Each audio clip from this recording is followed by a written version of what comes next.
Welcome one and all to episode 57 of the Megavision Show, the companion podcast to Megavision's magazine.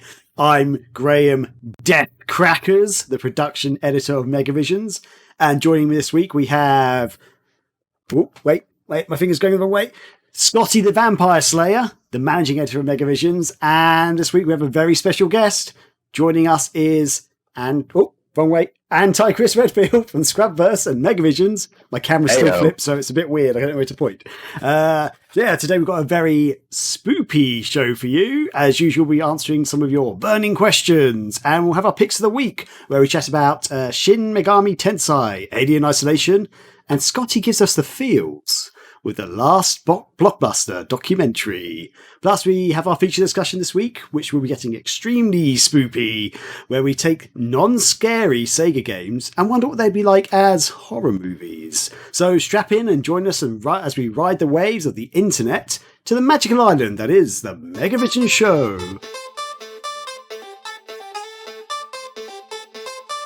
But before we begin, let's tuck into the sweetened pumpkin appetizer that is our week. So Scotty, let's start with you and find out what's been going on. And you sure are a writer with all of those, all that symbology in there.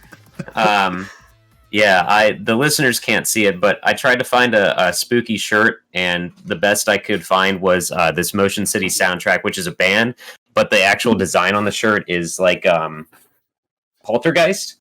Oh, a girl like looking into the TV there. It's pretty cool. Look at that. All right, I'm neat. So I see you're sporting some sort of spoopy type thing, Graham, with your zombies. I am indeed. This is in fact a House of the Dead. I don't know if you can see the back. It's a House of the Dead Overkill t-shirt that I have. Nice. So yeah, the zombies for the audio listeners. It's like a row of zombies, sort of silhouettes, and sort of just looking a bit spooky. And it looks like Chris has actually got a. Something. I've got a Doom-inspired military bro shirt. Says, nice. Slay your demons. Mm-hmm. I thought it said stalk them. What does it say? Oh, no, I'm sorry. Stack your demons. Oh, okay. Stack bodies. Stalk your demons wouldn't make sense. So yeah.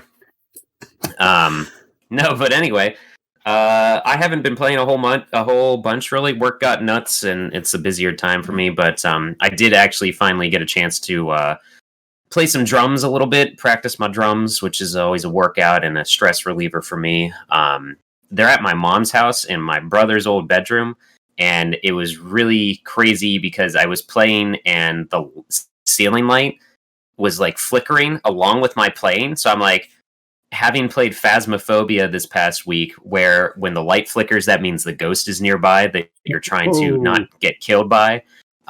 And like with the spooky movies we've been watching lately, I was like freaked out for a second, but then I realized that it was actually happening when I would hit the kick at certain moments. So I'm like, oh, this is kind of really cool. I wish that someone was actually watching this. Also, no one was home. So I thought previously, like if I'm zoned in, and if someone walks into the room, they'll like flip the light switch to get my attention. But that wasn't happening. I was still by myself in this house. So it was kind of awesome. And I realized after I was done playing, I had actually knocked the light bulb loose from its socket. So I was just screwing it back in. Like, that's how freaking... I guess that's rock and roll or something, because I was playing that intensely that I was like knocking the light out of the thing. So it's a good thing that it wasn't so loose that I was just waiting for it to like fall while I was playing too. But that I just thought I mentioned that because it was funny, because it freaked me out for a second because of Halloween and all that crap. But otherwise, I haven't really been playing much. We did do a Thursday night throwdown where Chris, his friend Kiki, and Corey, aka Tornado Jones, and I all played Phasmophobia. I guess we don't need to talk too much about that because everyone can go. I think we might want to like save that whole stream, because that might be a good thing to go back to, because it's just a fun co-op ghost hunting game, and it's a good time. I want to talk about it, but if I start, then it'll be like a 20-minute description on everything. The biggest takeaway from that was, why is Corey the biggest fucking baby? Yeah, the biggest bitch. So, all right.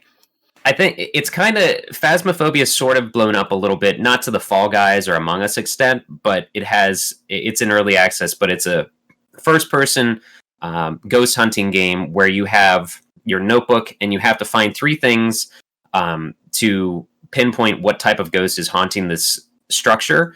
And so you have to use different tools and techniques like a thermometer, the UV light, a talk box thing, different stuff to determine what type of ghost you're hunting, and then you get paid for it. But you can die in it, and then you lose all your items. But you're supposed to work together. It's up to 4 players. Corey, big giant horror movie fan Corey, fucking wimped out immediately when we were playing this game. Like, we're all going in. Kiki had played a good bit before. I was familiar with watching different streamers and places play it. And Chris and Corey were kind of along for the ride, I think. But so we walk in there, and like every 5 minutes, Corey's like, I'll go check the van. I'll go see what I can see on the camera in the van, because you can see different like meters and stuff from the van. Like you can see the sanity meter and like a map of the structure, and you can watch the surveillance cameras that we place. So he would just be like, go back there and do whatever. I'm like, no, we fucking get back in here. We need you in here. That would be so me doing that. I get terrified in games. It's just not like I've played spooky games and it's not that scary of a game, but I wouldn't play this by myself, because the coolest thing about it is we muted Discord for ourselves, because you have to use the in-game radio. You have a global radio, and then you have the talk box, which is what you use to threaten and kind of alert the ghosts to get them up here and do stuff so you can figure out what type of ghosts they are. It's really cool. Again, it's an early access though, so it's fun because you can say the ghost's name and like call it out and stuff. But it's also proximity based. So like if we're not near each other, we use the global thing, but otherwise you can't hear them unless you're whatever. But God, it was such a fucking roller coaster. Man, the most hilarious. Yeah, go ahead. It was honestly a lot of fun. Like it was hilarious, but goddamn, like to me, like as I'm playing the game, I'm like formulating strategy, and I'm like, honestly, somebody should be in the van at all times, but it should be a rotation, because the way that it works is that when you're in the house and you're in the dark, your sanity meter continually ticks down. Now, if you're in the van, it stabilizes and it goes back up. So there should be a constant switch off between who's going in and who's going out. But no, Corey was just like, I can deal with movies, I can't deal with games. What a wuss. And it's also the another major part of the game is each person can only carry 3 items at once. So you do have to rotate. Like there's the very useful items, and there's the kind of the one-off items as well. The situational ones.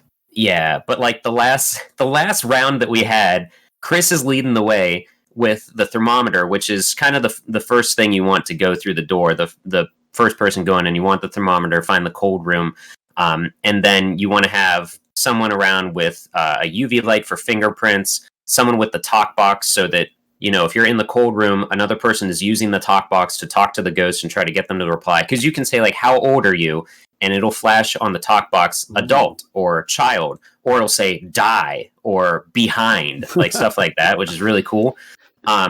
So the last round, we're like, okay, who's got the thermometer? Chris is like, I do. All right, lead the way. Okay, but who's got the talk box? I do.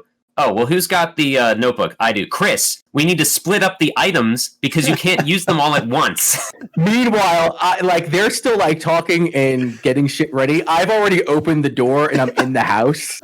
And I'm like, yo, let's go. Let's do this, boys. Let's go. Are you the Leroy Jenkins of the team? It's like, pretty much. Yeah, thumbs up. Let's do this. Jenkins. And then like that last game, like the ghost was so aggressive. That last game, I'm like bunkered down in the corner. The ghost is in the room with me. And I'm like, guys, I really need some help. Someone come get me. And Corey's like, no, fuck you, die. Yep. That sounds so much fun. It's pretty good. And one last thing I'll say is the names, the ghost types and everything are randomized. So the best I saw someone else playing, the ghost's name was Richard Martin. So it was Ricky Martin. I was going to go with that time we got Thomas. Yeah, that was the last ghost that we had. Literally the first name was Thomas and his last name was Thomas. So Rachel could like hear me through the house screaming for Thomas Thomas, and she thought I was just being an idiot. But I was like, no, honey, the ghost's name was Thomas Thomas. So it's a great game. It's definitely. She wants to play it, but her laptop is not the greatest. But we've been talking about like setting up to somehow hooking up her laptop in the game room next to me on my PC and maybe playing together and stuff because it's a fun. Cool. It's not. It's scary because like how PT is scarier playing it than it is watching it. It's not. It's only scary when you start hearing like the ghost will talk into your headset and stuff, and you'll hear like heartbeats and things like that. And then when you see it for a second, like you gotta run because the coolest thing that it does do is when a ghost appears in a room, if there's a door, it'll close and lock that door, so you are now trapped in the room with the ghost. So yeah, I talked more than I meant to, but I'm really. It's one of those games where it's like, why hasn't someone done this before? You know? Yeah, that's what. Yeah, I'm always thinking this sounds all like stuff that should have been done, but that sounds awesome. Yeah. I'm terrible at scary games. I'm a big chicken, so I sound just like Corey. Yeah. But I do enjoy them. So yeah, it's one of those things. I like to get scared by them. I'm like, God. But yeah, I'm like, I'll be just standing outside the house going, I can't go in there. It's so great. Brilliant. Yeah, that's really. Surprisingly enough, I didn't buy crap or nothing arrived for me to talk about buying this week, except for like some band merchandise and stuff, which is actually in the wash right now anyway. But yeah, Phasmophobia is a good time, and hopefully we'll play it again soon. But that's me. Nice. And cool. Anti-Chris Redfield, how's it going? Yes, sir. It's going. This week, I think like major milestones is I took one of my Sega Genesis minis because I bought two of them because I'm a psycho. Mm-hmm. And I modded it. I installed it with Project Lunar. Project Lunar is a soft mod interface that one of the guys in the MV server helped me out with. And you can just stack it up with any of your own games. So I downloaded the ROMs off my games and then stuck them onto the mini. But you could like put up your own artwork. If you think that the American artwork sucks, you can put up the Japanese or the European. And the only thing that sucks is I can't get my copy of Alien Soldier to run on it because it still thinks that it's an NTSC machine, which it is. But and it's really annoying because like Alien Soldier is one of the best games on the Sega Genesis or the Mega Drive, and it's only available on the Korean version of the Sega Genesis Mini. Oh, okay. Yeah. So it's when you look at like the localized versions of what the Sega Genesis Mini has to offer, it's you miss out on a few gems and shit like that. Yeah. But no, did that. Work sucks and I hate it, but my boss seems to like me. So, I mean, there's that. I started playing Shin Megami Tensei 4 yesterday. I think I'm going to continue on playing that. Shin Megami Tensei, like a lot of people talk about the Persona series, and Persona is very much like school life and getting all your friends together. And so Shin Megami Tensei is like, no, fucking horror. There's demons, there's angels. You gotta go into Naraku, which is like this cave where all the demons dwell, and it's like Pokemon, you have to recruit them, but it's not like catching them with a Pokeball. You have to like sell your soul or give them money or give them items and shit like that. And they'll turn around and take your money and be like, okay, cool, I'm gonna kill you anyway. Oh. And the game is so volatile that one wrong move or making a bad selection can just wipe your entire party because stats are so lopsided, where in this game you want to just stick to one type of attribute. So if you're going for a physical build, you only just want to put all of your stats into dexterity. If you're going for a magical build, then you want to put all your stats into magic, and then that's it. But if you come across somebody who's a physical bruiser, you're going to get your shit pushed. So all of your demons that you end up recruiting, if they die, they're gone forever. So it's rough. It's a difficult game, but it's a lot of fun. It's definitely very cool. And then finally, I know Scotty, I've been talking to you about this. last year, or not last year, earlier this year, I started on a project for Anarchy Reigns because we were all on the Anarchy Reigns hype, and I wanted to do a video on that, but work got super hectic by the time that I was ready to go into production. Now I'm restarting that project. Hopefully within the next maybe the next month or two, I'll have it done. So nice. I got some stuff from the Megavisions guys who also helped me with their. So, I mean, I got that shit going on in the background. And as far as pickups are concerned, hold on, let me go grab them. Oh, yeah. Yeah, Anarchy Reigns is a good time. And it's crazy I haven't really played it much. I only played it a little bit. So, I like repro carts. Like, I like getting shit that we didn't get in the United States. And you can go on, like, ROM translations or romhacking.com and download translation patches. I had purchased last year at Too Many Games a copy of Megami Tensei: The Old Testament for the Super Nintendo. I finally, after a year, booted that up and realized it's just another copy of Shin Megami Tensei 2, so I got ripped off $40. So I had to go end up buying another copy of that, but like here, this is the box art, because of course listeners won't be able to see that. But also I saw a game, Majin Tensei, which I thought was Megami Tensei, but I can't spell or read. So I ended up getting a box version of that. This is actually a strategy game in the same vein as Fire Emblem. And like they created their own box and everything. It looks legit. It's beautiful. And then, the actual game itself. So those are my pickups. That's my week. So is that's a fan game then? The box that you held up? It's not a fan game. So it's a legit game that was released in Japan, but fans created a translation for it. Oh, okay. And what you usually do is that they get downloaded as IPS files, and then you patch the ROM with the IPS file, and it translates everything to English to the best of the translation patches ability. Yeah. Right. Yeah. Because all those Shin Megami Tensei games, none of them are in English. Our first Shin Megami Tensei game, I believe, was Nocturne for the PlayStation 2. So all the Super Nintendo stuff, all of that is in Japanese. I actually had no idea it's that old. I thought it's all like sort of PlayStation 2 onwards. I didn't actually realize. Shin Megami Tensei has been around since the NES. Like, I have Megami Tensei 1 and 2 in their original boxes for the Famicom in my game room. So no, that series has been around for a long time. The issue is that most Japanese developers back in the day didn't think, one, it was going to get past Nintendo of America's anti-religion clause, because that was a huge thing. Two, the games are hard as fuck. They're very difficult. Like, those things don't hold your hand. Didn't the original NES in America have a game called Noah's Ark or something? That was not official. That was... Okay, so that wasn't official. That was made by a company, and I'm gonna fuck up the name. I think it's like Wonder Tree or some shit like that. And they created a lot of games that were religious. Spiritual Warfare was a Legend of Zelda ripoff.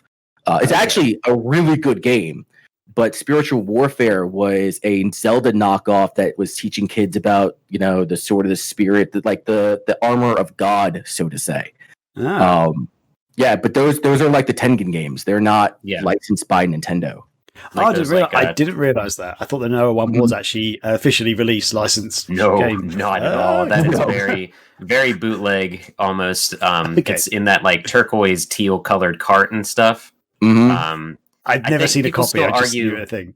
People still argue to this day, like if it's called Super Noah's Ark 3D or like Super 3D Noah's Ark. I think it's on Steam actually, or something weird. Angry Video Game Nerd was where I first learned of that game's existence and everything. Yeah, and the company's called Wisdom Tree, not Wonder Tree. But they did the Doom knockoff of Noah's Ark and shit like that. Wow. Oh, brilliant. Okay. The more you know. For those that have no idea what we're talking about, a quick summary of that Noah's Ark game is instead of shooting Nazis, you are feeding food to animals on Noah's Ark and putting them to sleep. I didn't even realize that was the game, to be honest. I think I'd seen like a picture of the box art. I didn't even realize that was And there was other ones. There was like platformers and shit like that where you played as like the I forget the name of the game, but there was like these 3-part games where you played as Abraham going up the mountain to go sacrifice your son. You played as Mary going to give birth to Jesus, and you played as Moses. And the platforming is kind of similar in a sense. It feels like a Mega Man game, almost. So I mean, they're fascinating games. I'll have to check them out one day. Back in the Wild West of video games. Mm-hmm. Yeah. But it's interesting you mentioned Persona 4 and Shin Megami Tensei and stuff, because, Scotty, I don't even remember, a few episodes ago, like actually quite a few episodes ago, I was racking my brain for the name of a game that was made by one of the guys who made the Persona games. And I just literally remembered it as Antichrist was talking about it. It was the Caligula effect on the PS Vita. It's all they released one on the PS4 as well, but I was trying to rack my brains. It's basically a very similar game to Persona. It was like set in a school and stuff like that, and I was just like, I could not remember it, and I reviewed it for the website back in the day. But yeah, that was it. The Caligula effect. It's very mediocre. Don't play it. It's cool. It's a really cool concept, but my god, the dungeons are like so long. The battles are really cool, but they also get so long. Like after like a few hours, I was just like, oh, this game is just drawing itself out for no reason. I'd rather it be short, but have a really good storyline. And most of the dungeons were like really bland, like very repetitive. And it's like, guys, this could have been short and sweet and really cool. But anyway, moving on.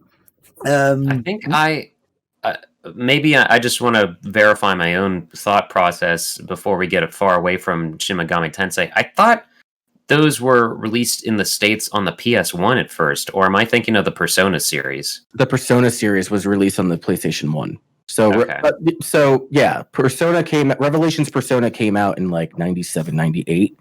And then Persona 2, Innocent Sin or Eternal Punishment, I don't think that the United States got both of those games. I think we only got one, and then we got a translation of it later on down the road on the PSP. So we got Revelations Persona first, Innocent Sin or Eternal Punishment, and then Persona 3 for PS2 later on. Gotcha. Cool. And my week this week has basically been one of the worst weeks, I have to admit, at my job. I actually like my job. I like my company, but my God, I've just had a really stressful... Well, I've had a stressful few weeks, and last week was just fuck this, basically. And my boss really pissed not just me off, but my whole team off. It's just him like trying to play the middle ground, play it safe in the company, and it just like it's kind of just pissed. It's more like he's not backing up his own team, but he seems to back up other teams. It's like, you clearly don't have our backs, dude. Like, what are you doing? I won't go into detail about it. It's not interesting for anyone else, but we had like a meeting about a couple of things, and afterwards, the rest of my team, basically, we just sort of had a call without him. We were just like, what the fuck was that meeting, basically? Oh my God. Like, this is ridiculous.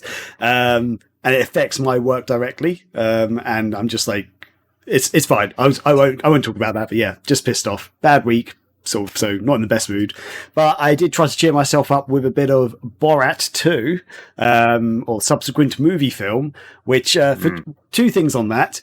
One, I've actually been, I don't really say it on here, but I've said it a lot to my friends. For some reason, I picked up the phrase movie film years ago. So I'll go, hey, what movie films have you been seeing? And now he's using that in the title of his movie. I'm like, everyone's going to think I'm talking like Borat now. God damn it. But I'm not going to go into the movie itself, but some of you might have read the articles about it. I knew there was a controversial scene in it, but the scene with, I'm going to get his name wrong, Rudy Giuliani, is that his name, or Giuliani? Rudy Giuliani. Former mayor of New York. Former mayor of New York. Current lawyer of Trump. Yeah. I knew there was a controversial scene. I didn't know it was about him, but when that scene came up, I was actually genuinely in shock. I was just like, did that actually just happen? Like, oh my God. I don't know if anyone's seen it, but I don't want to ruin it for people who haven't seen it, but just genuinely, I was just like, shit, like, this is like actually like documentary style. Like, that's a secret camera. What? So yeah, I won't say anything more. I might talk about the movie next week, but yeah, anyway, also saw Hubie Halloween. So Adam Sandler's newish Netflix release. Very middle of the road Sandler, I think. I didn't hate it. I didn't love it either. You know, I thought there was some parts in it that kind of made me chuckle a bit, but yeah, I am like genuinely surprised you even gave that a shot, because it does not. It looks like Ernest Scared Stupid, but bad. Like we just watched Ernest Scared Stupid recently. That was Rachel's introduction to Ernest, actually, and she's like, "That's just what Hubie Halloween's trying to be." I'm like, I guess. Like, I don't. It doesn't even look entertaining. I don't know. And there's an entertaining element to it, and I thought the story was actually better than it was going to be. But yeah, it's just kind of some very typical Adam Sandler style characters and stuff in it. Then some of the humor is very typical Adam Sandler, but not on the best level. You know, I think Adam Sandler does some great movies, but yeah, some of them are, yeah. So it's worth a watch, but don't expect anything amazing at all. If you've seen one Adam Sandler movie, you've seen them all. I don't know about that. He's got a range, but he got real comfortable real quick. Yeah. I've seen some varying ones, but I'll give the exception to Click, but I don't know. That's one I've not seen, or I might have seen part of it, but anyway, it's okay. Yeah. I've just side note, 'cause this is just ridiculous. This is how ridiculous I am sometimes. Back when DVDs were a big thing, I was really lazy one weekend, and I had 50 First Dates in my DVD player on my TV, and I was so lazy that weekend. I didn't want to get out of bed, so I watched 50 First Dates about 5 times because I couldn't be bothered to get out and change the DVD. I was just like, just put it on again. I was like playing games or something in the background, but I was like, I just had it on. Like, let's have that on in the background. So it was actually 500 First Dates. Basically. 250. 200, 500 days of Adam Sandler. Yeah. 250 days. 250. Yeah. Math. Yeah. And also, because Scotty was talking about it last week, I actually sat down and watched A Quiet Place, finally. Because, as I said, I had started watching it previously, but something came up, I had to leave or go out or something, so I just stopped it. So I started from the beginning. Turns out I'd actually seen half the movie. I didn't realise I'd actually seen that much. And I won't talk about it too much. I won't go into it because you spoke about it, Scotty, but I will say I completely agree with what you said. You said last week at the end of the movie, you were like, "Oh, I want more." I was exactly the same. I was like, "Oh yeah, hell yeah! I'm in this now. I want to see more of this." And I think that's why maybe I didn't realize I'd watched half of it before. I was so drawn into it. It's so engaged, even though quite a lot doesn't seem to happen for some of the movie. It's just something very engaging about it. So it's really enjoyed it. Great stuff. But and I did have a couple of pickups. One of them is physical, which is the movie Electric Dreams.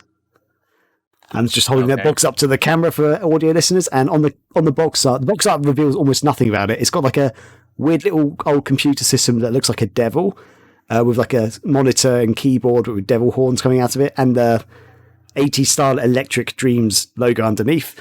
And if you've never seen this or never heard of it, it's one of the most 80s movies you'll ever watch. It's essentially about a guy who buys this computer system, which is almost like an Alexa kind of device. It can control everything in his house. Like, it can control lights, it can control his toaster, his kettle, all that stuff.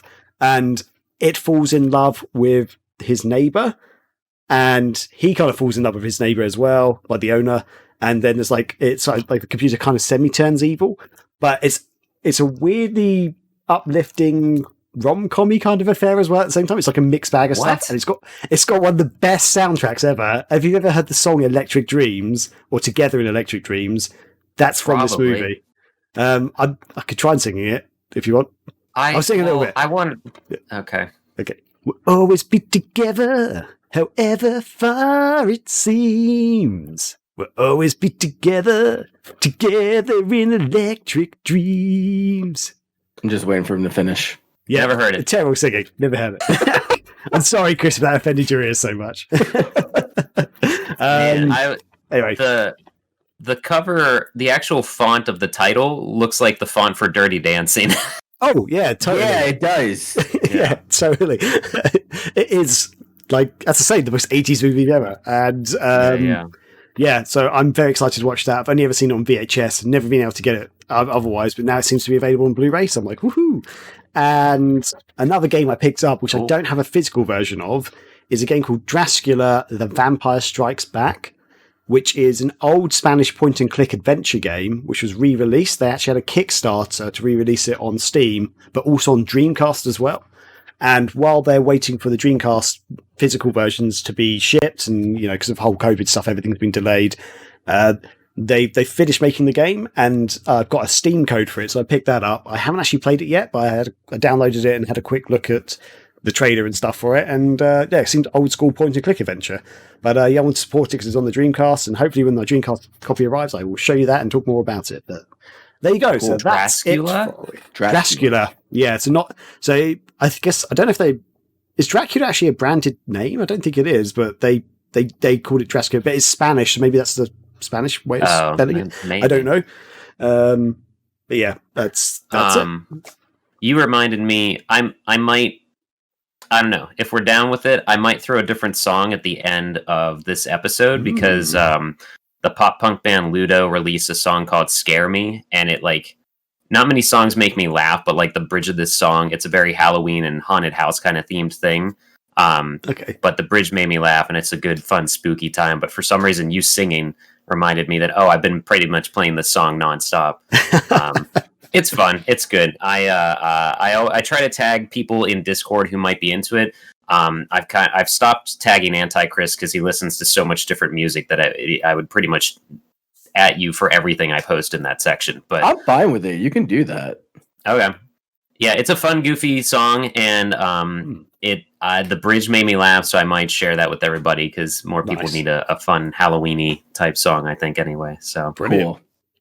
They're always really good at telling stories with their music. So, that movie sounds interesting, and I think I want to see it because the cover does not look like a rom-com at all. So yeah, it's the weirdest thing, and I wouldn't say it's definitely not a horror movie. Just to be clear on that, it's not a horror movie, but there is an element of danger with the computer, and isn't there always? Exactly.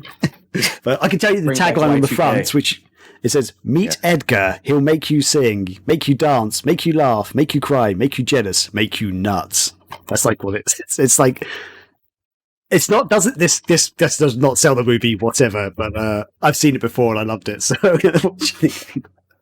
and, how did you? Quick question before you get away. How did you buy it because you had it through the Kickstarter, or you said you found the Blu-ray or something, or what did you? Oh, sorry. So the Dracula Vampire Strikes Back was the Kickstarter thing, but Electric Dreams was something else. This is a different pickup. Okay, sorry. So yeah, I got this because a friend of mine owns the VHS tape, which an old school friend, and it used to be like our hangover cure. We'd all get drunk, go back to his house. The next morning, we're like, let's have some breakfast. Let's put on the movie. And he just randomly put this movie on one day. And we were all like, this is the weirdest thing. And we all loved it. So every time we went around there, we'd watch that movie. But none of us could ever find it. Because this is back when VHS tapes were kind of dying. The DVDs were coming in. But we couldn't find the VHS tape of it. We couldn't find the DVD of it. So no one else owned it. He's the only person who owned it. And then I just realized I found it. You could get the soundtrack on CD and stuff really easily. The soundtrack is really big. It's got loads of quite big names on it. Support from the 80s. But yeah, then I just happened to be on Amazon. I was like, oh, wait, what? And I just saw it just pop up. And I was like, hell yeah, I'm getting that. So I'm very curious. I want to see this. I don't normally take recommendations from Graham. No offense, Graham, but they're a 50-50 shot. Oh, yeah, definitely. I tried watching that episodes show, and I didn't really like that at all. But I forgot to tell you that we did watch Enola Holmes, and we did dig that. So this sounds very weird, and your little actually backstory of it sold it for me of how hard it was to find. So now I'm very curious. Brilliant. Okay. Awesome. And before we get on with the rest of our show, I just wanted to ask, what scary games have you guys been playing this week? And Scotty the Vampire Slayer, what scary game have you been playing? A real spooky deal, let me tell you, with Mario Brothers 35, those creepy Goombas running around and scary fireballs. You go into those dungeons and you fight that big turtle with the spike shell, and you just don't know who's going to be creeping up behind you. That is scary. That is chilling. I can't play that game. It's too scary. Chris Redfield, what game have you been playing? So, these games aren't necessarily horror, but they absolutely should be classified as such. because we're doing a Star Wars special for the upcoming issue 10 of the magazine. I've been playing some Star Wars Masters of Terras Kasai, which is Terras Kasi, which is the fighting game for the PlayStation 1.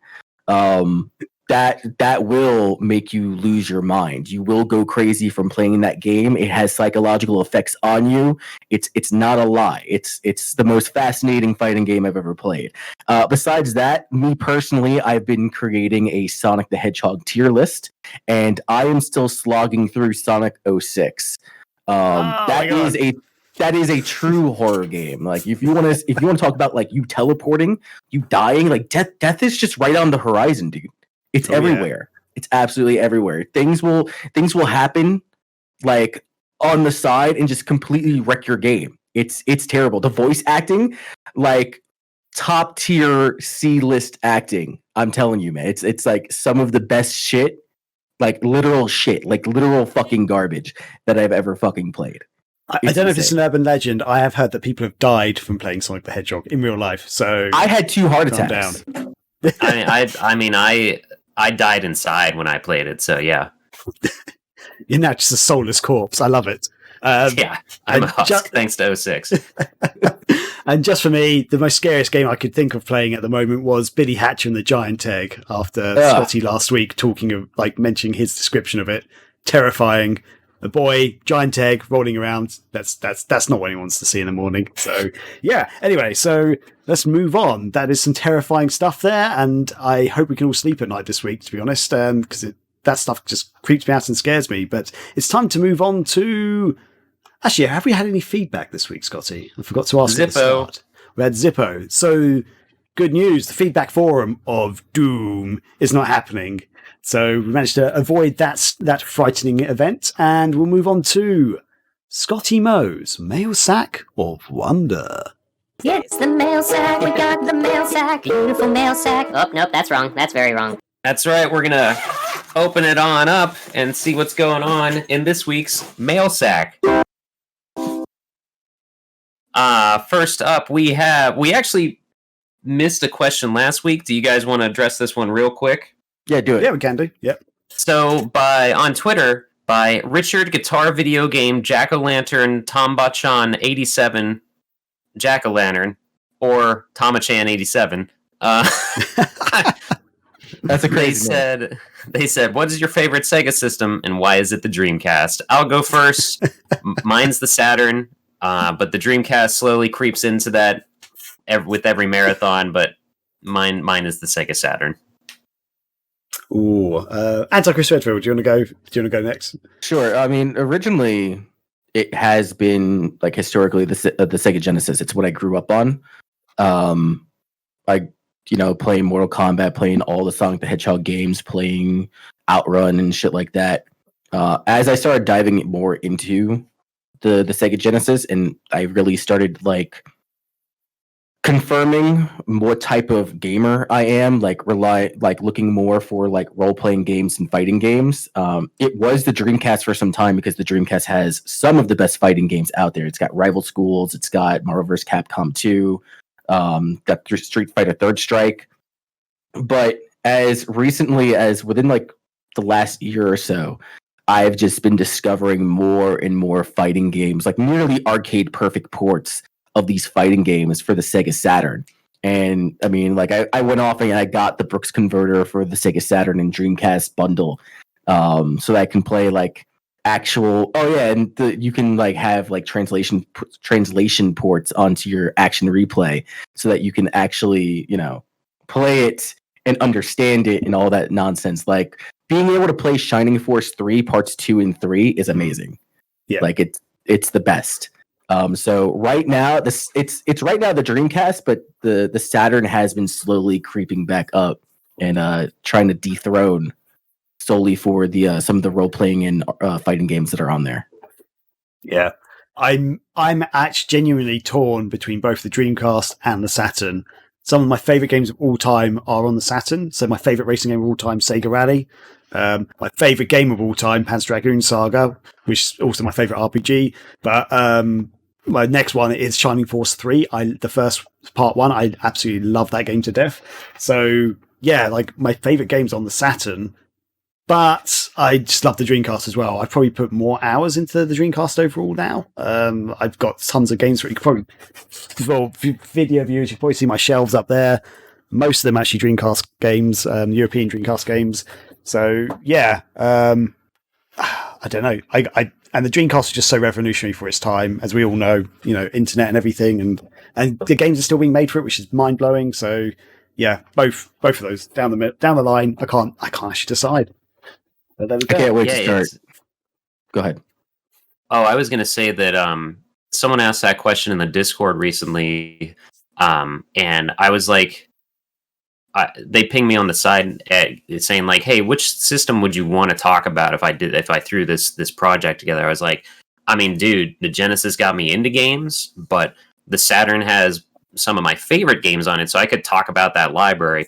But then the Dreamcast has one of the most unique game libraries out there because they were trying so many, not just Sega trying so many different things, but so many wacky games that kind of made it from Japan to us and whatever. Fucking Pen. Yeah. Yes. So it's I think that's kind of, I'm glad we answered that question then, because I mean, rightfully the Dreamcast, like, since it was their swan song, I think a lot of people picked that because it was so short lived, and maybe part of the reason that people do love it so much is because it didn't have a fighting chance. But yeah, but then there's us, who all of us almost picked the Saturn. Yeah. I think that's interesting, though. What did you have? I interrupted you there. Did you have something else to add to that, Chris? No, with the Poly Mega on the horizon, I'm pretty excited to start streaming some Saturn in full HDMI, without having to jump through hoops and fucking with the motherboard. So I'm excited. That shit comes out next month. I'm there. Yeah, that's gonna be good. Soon. God. Mm-hmm. Yeah, buddy. Yeah, I need to order one, even though it's going to be hard to get hold of. No, it's going to be harder to get, more expensive. Like, there was a discount going. Me and Powell jumped on that immediately. Yeah, and it was the base model with all 4 extensions for the cartridges. So like Sega Genesis, Nintendo, TurboGrafx 16. Like, holy shit. And I forget what the 4th one was. Super Nintendo. Super Nintendo, thank you. But yeah, all that shit's going to be offered for $500, and now it's going up to, I think, $600 or $700. So yeah, I my kicking myself for not being able to get that. Yeah, I almost just bought the base unit on its own with nothing else, because that was reduced, and at the time I was like, I don't really have the money, so I just held off, and now I'm like, what the Jesus. I think I think you're in a similar boat to me, Graham, that you would probably primarily be using it for the Saturn stuff, and that the base model is just the disc drive, the CD drive. So that and Sega CD stuff, I think you'd be safe to start out with that, because I think each module's $60 additionally. I forget, but it was $50 when I bought it. Okay. I don't know if it's. I thought it was jumping up to $75, and now base model, I believe, is going to run you $400. So, but when they announced they have Saturn support, I'm like, oh, I got to jump on this.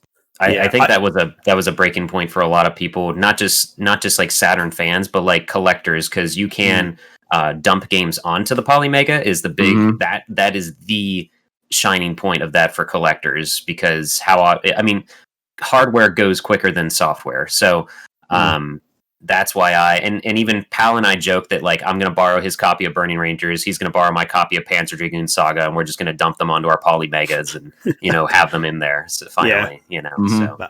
And there's translation support for it too. So like the copy of Burning Rangers that I own is a Japanese copy, and English translation, slap that on there. Yep. Parts 2 and 3 for Shining Force, slap that on there. So with Burning Rangers, though, the reason I still haven't gotten the American and have stayed away from getting the Japanese, even though it's cheaper, there's the audio portion that is. I was about to ask that. Translated, do you know? Because that's how the game guides you. That probably wouldn't be it, but whatever. If you can, I know enough. I was going to say, if you can learn like the what Japanese is for, like go left and go right and stuff, or go forward, that's kind of the directions they give you. Like, go left or go next door or something. That's kind of the stuff that is very basic there, directions. It's not like a full-on 3 doors Google. down and listen to Kryptonite. I know enough weeb to get left and right out there. So cool. Yeah, and I Nice. one of the reasons I actually held off, I just remembered, is because I was very skeptical of this because I thought it might just be the next Ouya, which I thought was the most ridiculous thing I'd ever heard of. Like when they started talking about the Ouya, and then they talk about being able to support all these different consoles. It's like they're not going to have the Saturn. They're going to say that they're going to release it. It's not going to. But now I understand that they've actually got people out there testing it and actually showing videos online on YouTube and stuff. This is it playing the Saturn. It's like, fuck's sake, should have jumped on that. I should have believed. Yeah. When Modern Vintage Gamer came out with his video, pretty much going over like what actually like the entire breakdown of how all the games are working on there, I was just like, okay, I feel good about dropping half a G on this shit now, because it's like, I know it wasn't going to be perfect, and it's not perfect. It's not perfect by any means, but he had an alpha build or like a very early beta build. And I mean, even Metal Jesus got one. He said, "No, it's still legit. It's got some problems, but it's still like really good." So yeah. And I'll say like that. I literally just realized this right now, which is why I'm saying it. I don't know if it's below me on the shelf, but it's kind of right there. But I own TJ of the Megavision staff. He was nice enough to give me his Japanese copy of Deep Fear on the Saturn. Oh. And I tried to start playing that. With the game has cutscenes in English and everything, but like audibly, but the map and items, like the menus, are all in Japanese. So I legit tried to play it with Google Translate on my phone, and it just does not work. So I didn't know about the translation packs in the Polymega and stuff. So that means I don't have to try to get the most expensive UK version of a game in the Saturn library, because I have this and I can actually play it when I eventually get the Polymega. So that's good to know. That's a great game cool to play. I used to pick that up as well. Damn. Yeah. Hey, good question. Great question. So next up, our very own Aronimus Pratt, I think is how you say his Twitter name right now. It's Mr. Chris Powell. But why? He asks, I don't know. He asks, what horror movie released in the last 15 years would make the best transition to an 8 or 16-bit horror game?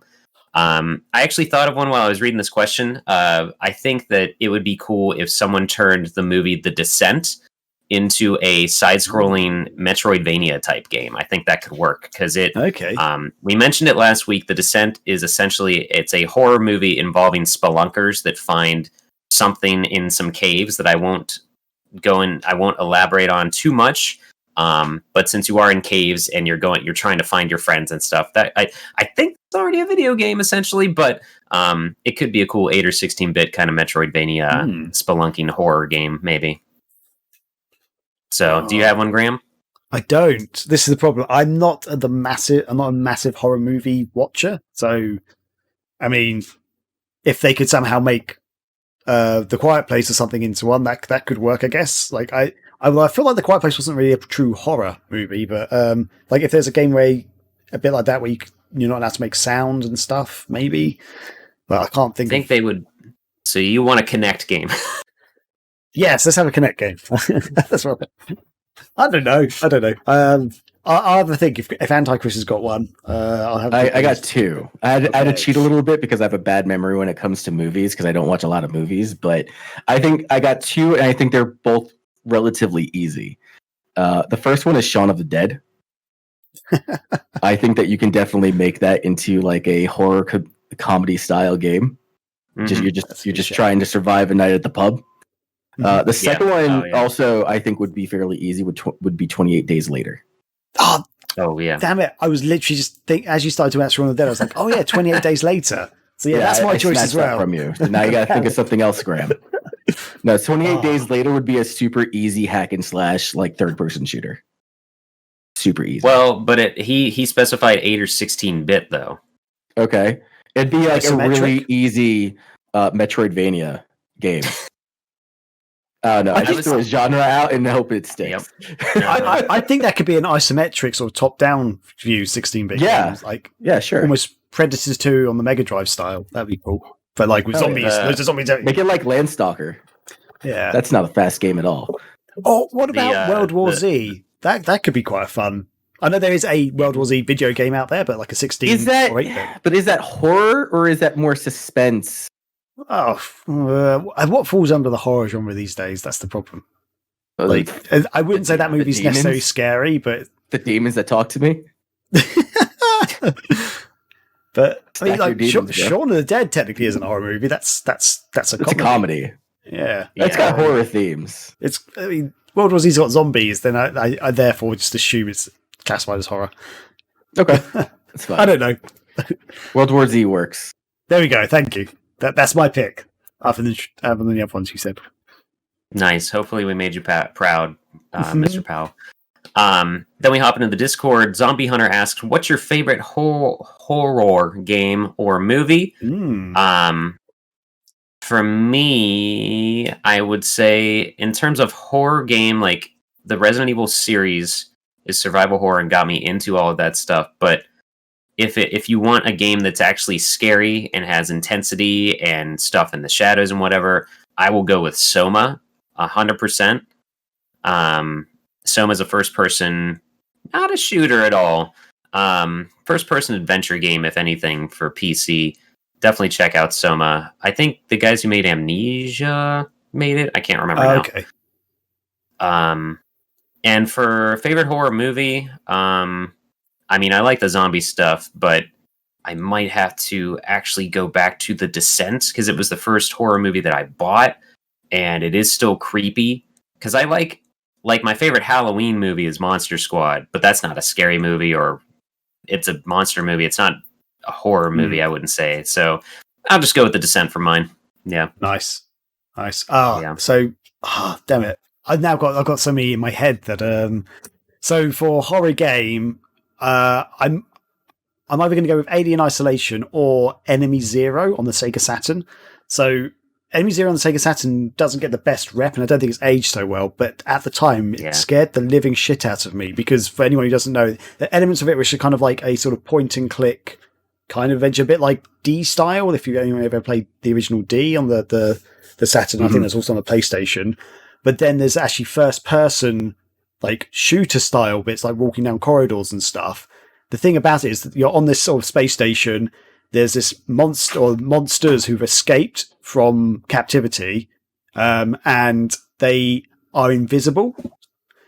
And there you go. Scotty's holding up a box of Enemy Zero, and so you can't see them visibly, but you've got a little tracker, a tiny bit like, well, it's like an audio tracker, basically, a bit like in Alien. You can hear like sort of beeping and stuff, and you hear their growls and stuff.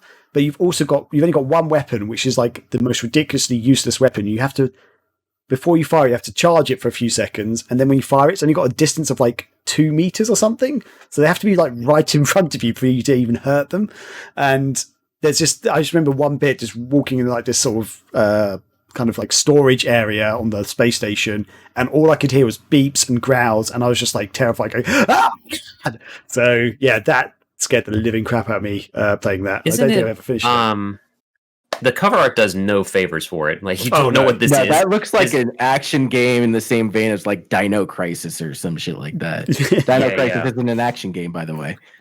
I just realized it says on the front here, starring Jill Cuniff of the band Luscious Jackson as the voice of Laura Lewis. There's too many names on this title.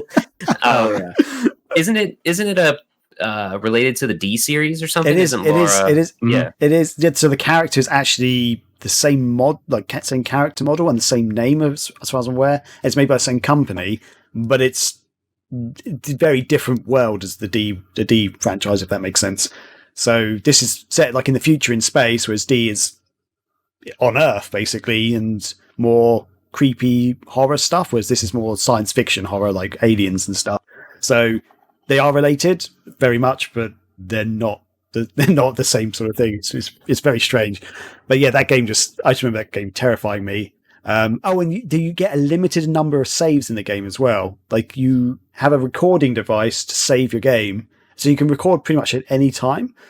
But it's like when you make a recording, it like uses 5% of the battery on your recording device, and so every time you save, it goes down 5%. So you can't just keep saving everywhere. So you've got to be like really like careful with your saving. So it's just like That's crazy.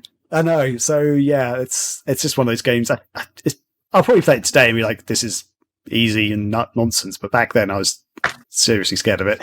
And in terms of movies, I think I need to try it. Oh, it's really good. You've got the game there. Play it, man. Yeah, I think I might have got it at a lot sale or something, because I definitely bought it pre-owned. And fun thing about that with you have your notes section in the back of the manual is there's definitely an old password written in here. Oh, okay. So yeah, I like stuff like that. From memory, I think there's certain doors you have to remember codes for and stuff. So that could be one of those things. It's like, I think it's one of those things like you don't find a code and then your game character automatically remembers it. You have to remember it. So you have to go to the code. You're like, what was the code again? And you have to walk back to a room, down corridors of monsters and stuff. So make notes. Yeah. But in terms of movies,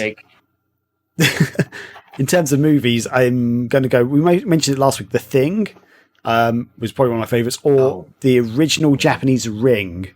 I love. Like, that was such a good movie and terrified me as a child, but so good. But there. Sorry, yeah. I've waffled on a bit. Anti-Chris. No, it's all good. As far as game, I'm gonna drop two. They're relatively different. Scotty, you mentioned that, Resident Evil style games or Resident Evil inspired games.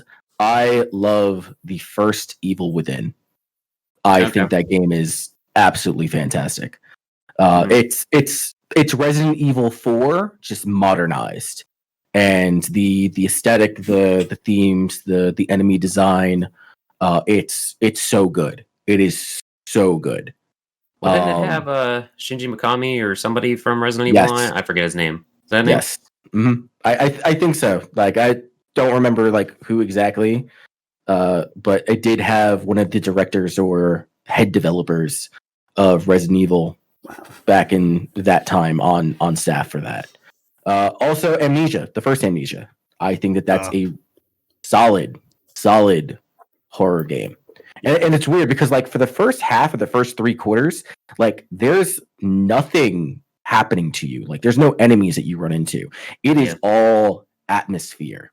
And that is, like, I think one of its strongest points. The fact that it is, like, 90% atmosphere that's fucking with you. Like, don't play that game at night if you don't want to be scared. And there's nothing there yet.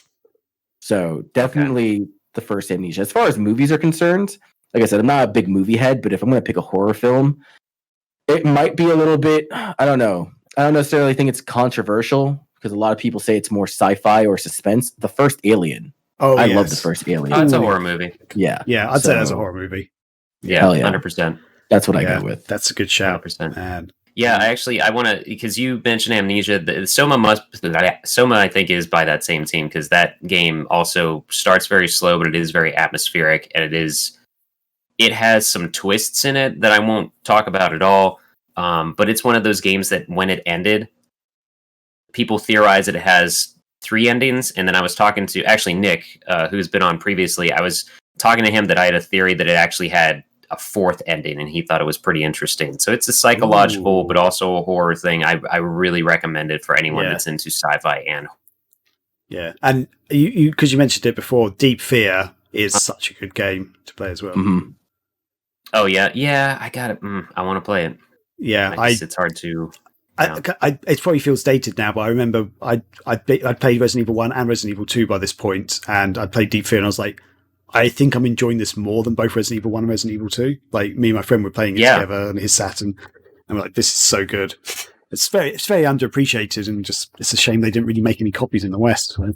I mean, it's another kind of victim of the timeline, because it was the last UK game, I think, on the Saturn, and so like nobody knew, and it just didn't even get ported to America at all. That's crazy. Yeah.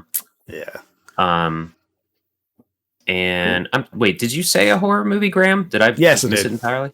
I said Ring and The Thing. Those were my 2 choices. Sorry.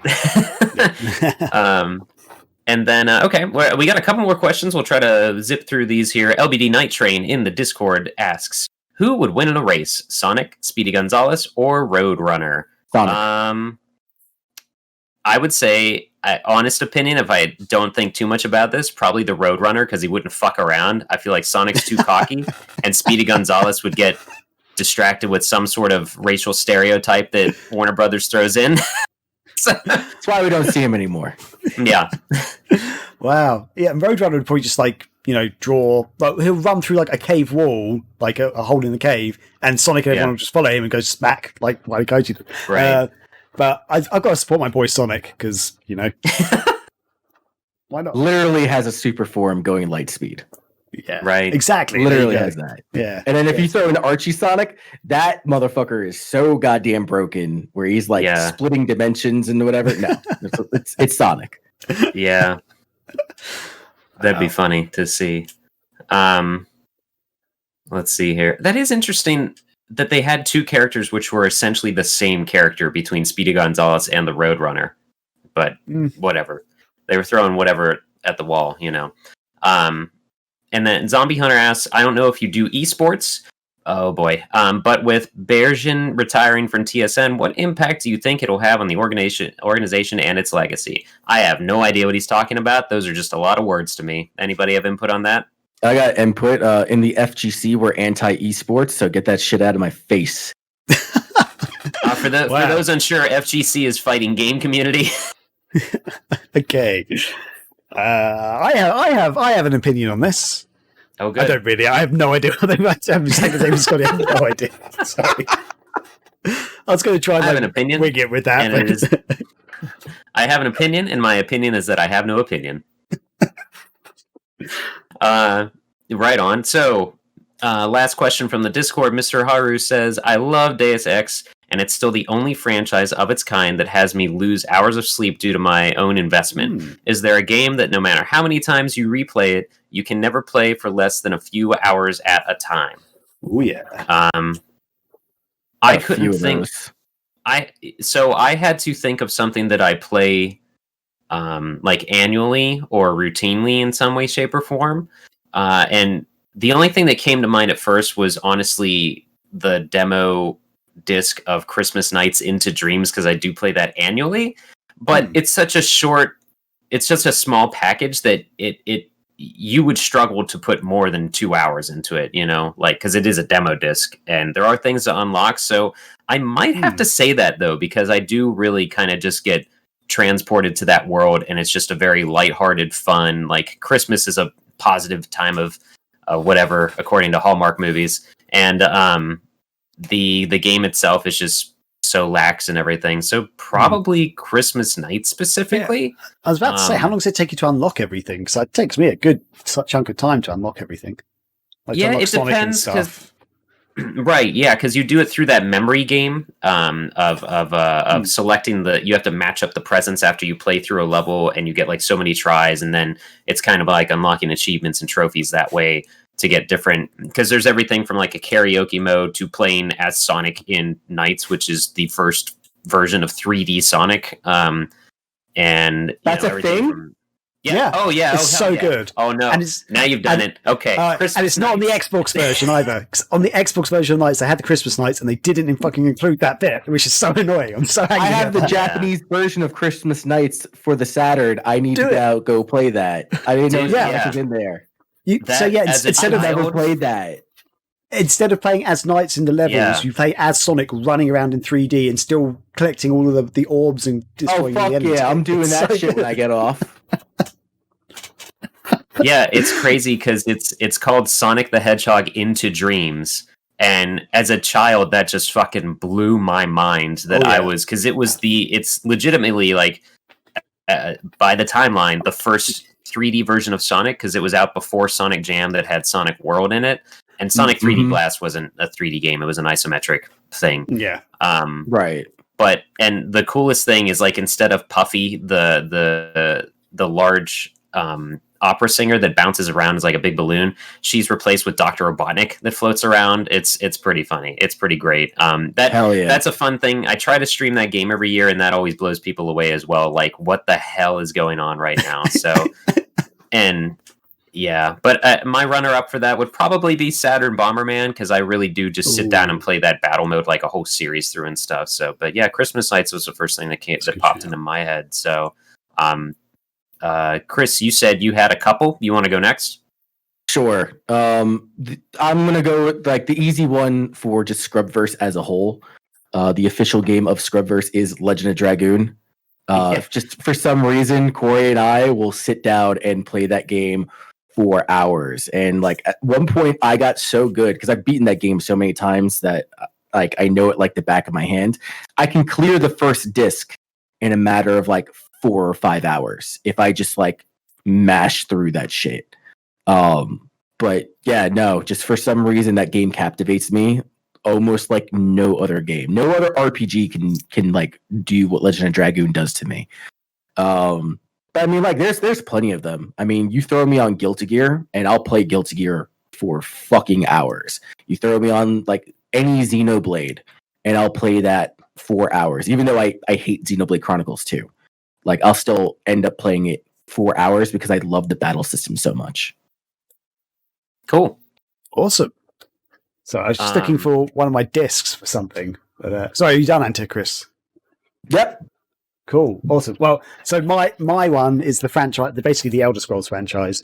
So Morrowind, I've got it on both. I've got it on various machines, but yeah, I've got my PC and my original Xbox versions there.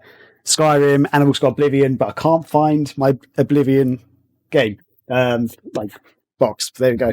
So yeah, I will regularly go and pick those up. Morrowind less so these days because I feel it has started to age quite a lot, but Oblivion and Skyrim, I will often just go back, start playing again, just think, I just want to get sucked into the world, start a whole new character, and then just like 20 hours later, still be playing the game and be like, I always come across stuff I'd never seen before as well. Like there's one time, just one quick example, in Oblivion, there's one time I played the game and I came across a village where everyone had been turned invisible or something, and I still haven't found that village again. I've no idea where the fuck it was. Like, it was one of my first plays. There's like a whole little, or like maybe it was just a little farm. Maybe it was a glitch. That was it was part of the mission was they'd all been turned invisible, and you then had to go to like a cave or something, and then do a thing, and they all came back to like you could all see them again. But yeah, I can't find it again. I've no idea where that went. So yeah, I need to pick that up again. But yeah, those are my jam. Like I will always go and play those all the time. So yeah, good of question. the three, which one would be your favorite? I love the world of Oblivion. Like, and I love some of the missions in that and some of the storylines. However, Skyrim, I think they upped the game with the dragons are just fucking amazing. That seriously, I thought the dragons were going to be like sort of QTE style battles and stuff, but the fact you can be walking across a mountain and suddenly a dragon like chases you down a mountain effectively in real time, I was like, oh my god, this is the best thing I've ever done. And also the magic in Skyrim is so well done. And I also quite like the storylines of each of the, I guess, guilds and stuff. Like the Thieves Guild has an amazing storyline in it. So maybe Skyrim is up there. I think maybe it could be Skyrim because I think but I do love the world of Oblivion. So yeah. I love the world building in Morrowind, but actually, yeah, I missed out on Morrowind when it first came out, and then after playing both Oblivion and Skyrim, I tried going back to Morrowind, and holy hell, that is not good. Yeah, at least on Xbox. Maybe I need to approach it on the PC. Yeah, I'd say the PC version is better in general, and for its time, it was amazing because I played it not long after it came out. And one thing I like about Morrowind is you can literally kill anybody and anything to the point that you can break the game and it actually comes up with a message saying you can no longer complete the main quest. You need to load a save or start the game again. Oh, that's crazy. I basically did some cheats and jacked myself up to fight a god that's in the game who you're not really meant to fight. You're just meant to go and talk to him or something. I just fought him and he's really tough and I killed him. And it's like, yeah, you can't finish now. You're screwed. That's dope. You can kill God? Yeah, basically. Let's go. Cool. It's like the game just basically said, dude, you too strong, you fucked up, game ends now. Basically, yeah. You can still walk around, but you just have this big message across the screen. It's like, oh, well, that's a thing. That's funny. Hell yeah. And also, you can get potions stuff to make you fly. And if you do a cheat or something, you get enough to keep flying. And apparently, if you go high enough, you actually meet a dragon, but it's like a really janky looking dragon. I never actually did it, but I've seen some clips of it on YouTube, and I was Some like, out of okay, bounds bullshit. basically, yeah. But you have to Boundary really, break. really high. But yeah, and that's the other thing about Morrowind that was really cool. All the towns and cities are open, so you can actually fly around the whole map basically. So it's not like Skyrim or Oblivion where you go to a town gate, click on it, and then you're in a town. Like it loads the town. It's all open. So that was another really cool thing about Morrowind. Sick. Yeah, so it's got some really cool stuff. If they can redo that in Oblivion or Skyrim visuals, I think that would be off the chain. But yeah, anyway, yeah, we can move on. Is there another question, or was that was the last one? No, that was the last one. Oh, we had a lot of good ones this week. But let's see. So that is going to pretty much close up the mail sack. So that's all we got.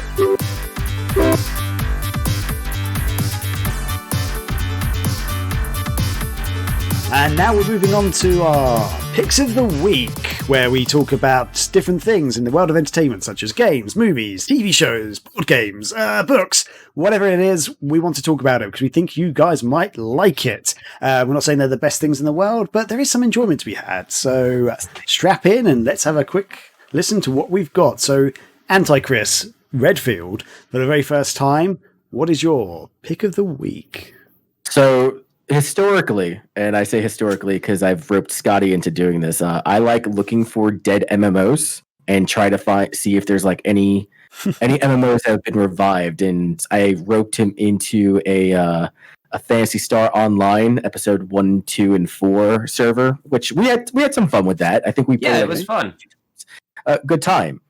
There is a Shin Megami Tensei MMO that really, yeah, so like we have a small, like me in my circle of friends, we have a small little SMT community amongst ourselves. And one of my buddies was just like, yo, there's the Shin Megami Tensei MMO. And I'm just like, yeah, I know about that. I played it in college. And he's just like, no, their server is up. I'm like, fuck you, it's not. And that's a lie.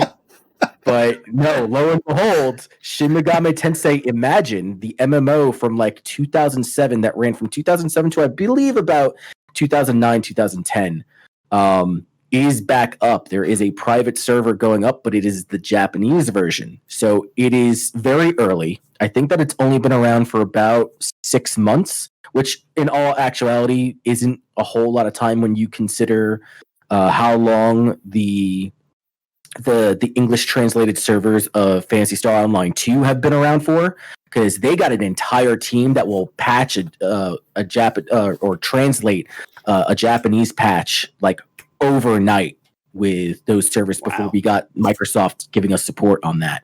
No, Shin Megami Tensei Imagine is an MMO in the same theme and setting as Shin Megami Tensei. You get demons to battle on your behalf, but again, it is action-oriented RPG combat. So it's very, very cool if you're a fan of the series, if you're a fan of the aesthetics. It's sick. It's dope. It's a good time. Just don't go in there expecting to know everything that the game is trying to teach you, because it is not translated all the way. They've done story dialogue, and they've done like certain items and weapons. You can navigate through the menu, but like the last stream I had Red Jaguar on with me. He's been popping in my streams a lot lately. Nice. And we're going through Imagine, and anytime that they try to teach you something, it's all in Japanese. And he's just like, I love how like the tutorial of the game showing you how to play is in a language that you can't understand, and it'll tell you in English, did you get all that? And I'm like, fuck no, I didn't get all that. But combat is fun. Combat is interesting. I mean, it's you're looking at a snapshot into the past, and that's just like the thing that you got to keep in mind. Like, it's not something that you're probably going to dive into and play all the time. It's similar to Phantasy Star Online. That game is not robust. It is a very early, basic console RPG, MMORPG. This one's a little bit more fleshed out, but again, it's not going to be anything like WoW. It's not going to be anything like Final Fantasy 11. It's an interesting play. I do recommend that you go check it out, though. It's fascinating. Awesome. Yeah. to be honest, I didn't even realize that existed in the first place. So Not a lot of people do. Like when I found out about it, I kind of like surprised it on my viewers, and Red Jaguar was just like, "Wait, that's a fucking thing?" I'm like, "It's a thing. It's a thing." I played it when it first came out, and it was cool. Like when the servers were closing, like it had a moderately large following, but it was like it's not huge. But when the servers were closing, they reenacted the apocalypse. So they brought every single high-level monster onto the field to kill all the players. It was and like fires raining down from the sky. I'm like, okay, this is sick. This That's is a good way so to cool. They cleanse the servers. Exactly. Wow. Like if you follow the themes and the storyline of Shin Megami Tensei, you would sit there and be like, okay, that's fitting. And then you go cry yourself to sleep because you'll never talk to your friends in Europe again. Yeah. I've often, because I've never actually been around, never really played MMOs enough to really know what it's like to have the servers taken offline and stuff for a game that I played so much that I've made really good friends and stuff. So yeah, I've always wondered how they do that. Do they just go, oh yeah, at 12 p.m. we're going to shut it off, and then they just, the devs or whoever just go, yeah, just press the button, or do they actually do something like that? They announce, like, usually when an MMO is going to sleep for the last time, they'll announce it well into advance, like a month or two in advance, and so people will generally either drop off hard or play as much of it as they can, because there's like huge communities. Like people have gotten married off of MMOs. Yeah, like you build a lot of relationships through there. So during the end, where they pretty much like hit the self-destruct button and shit started going to hell, it was nuts. It was crazy. And like you could still see everyone's dead body on the ground. They're all trying to talk and shit like that, and it was nuts. Yeah, that sounds so sad. Yeah, that's heartbreaking almost. It's like, oh my god. Yeah, I do. I am semi. I don't play them, but I'm semi familiar with how they'll just like max out everyone's everything and give you everything, you know, at the end there. Some of the more interesting things you'll see is just people running in at the last second and stuff, and not comparable, but not the exact same thing. It reminds me of some stuff that the Giant Bomb website has done. They'll hop into like PlayStation Home the last day that it's active and stuff like that, and it's just mass hysteria, but it shows how much potential certain things had and things like that. But that's interesting. Yeah, I think it'd just be really funny if like someone just like comes on and goes, "Hey guys, I just bought this yesterday. What's up?" And it's like the world's coming in. And it's like, yeah, you've got like 1 minute left to play this, dude. The game was free to play, so if you were going and buying something, that would be some wild ass shit. Yeah, spend $60 on a dead game. And yet somehow Sonic the Fighters servers are still up. I don't understand that. Well, okay. I'll have to play. All right, Graham. Listen. Sorry. What we do sometimes. You've been away for most of these, but Megavisions, and it's a result of the Sega addicts doing this as well. We will sometimes have a group of us hop on the PlayStation 3 re-release of Sonic the Fighters, and for some reason the servers are still up. So we fight each other, and we claim to be the best players in the world on that night. Yeah. Yeah. No, I think I did know that. Sorry. I need to convert all y'all to Sonic Smackdown. That's a proper fucking fighting game. What's and that? it's super.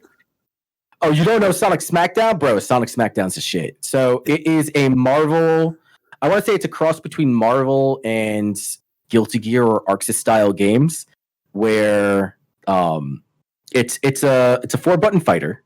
You have light, medium, heavies, and then you have like the launcher ability, but it's like any other anime game where, you know, Sonic has like a spin dash that shoots off a wind, like I forget what the move that he had in Sonic Adventure 2, but like a wind blast, and like his ult is turning supersonic and using the Team Blast from Sonic Heroes.